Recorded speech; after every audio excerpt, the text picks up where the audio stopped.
مفتی صاحب، رمضان المبارک میں ایک نیکیوں کا موسم بہار ہوتا ہے، لوگ نماز پڑھ رہے ہوتے ہیں، تلاوت کر رہے ہوتے ہیں، رزق حلال کے اہتمام کر رہے ہوتے ہیں، لیکن رمضان ختم ہوتے ہی مسجدیں خالی ہو جاتی ہیں، لوگ تلاوت چھوڑ دیتے ہیں۔ اس نیکی کے موسم کو پورا سال کیسے برقرار رکھا جا سکتا ہے؟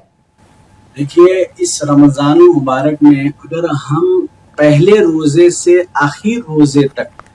یہ پکا عزم ارادہ کر لے کہ ہم ایک بھی گناہ نہیں کریں گے، جھوٹ نہیں بولیں گے، غیبت نہیں کریں گے، اور ہمیشہ صدق گوئی سے اور اچھے کاموں کے ساتھ، عبادات کے ساتھ پورے رمضان کا مہینہ گزاریں گے، تو انشاءاللہ اس کے اثرات پورے سال بھر مرتب ہوتے ہیں۔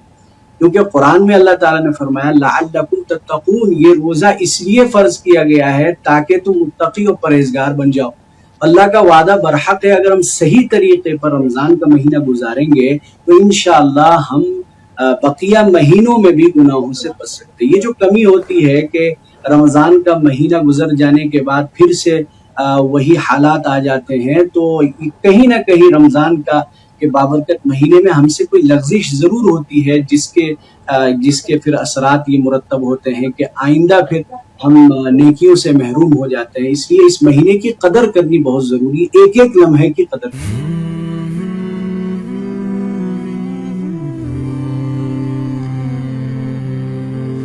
رمضان المبارک کی پر نور ساعتوں میں دیکھیے درسقرآن.com کے یوٹیوب اور فیس بک پر ہلال رمضان، سوشل میڈیا پر سب سے قدیم اور سب سے ریلائبل برانڈ www.درسقرآن.com۔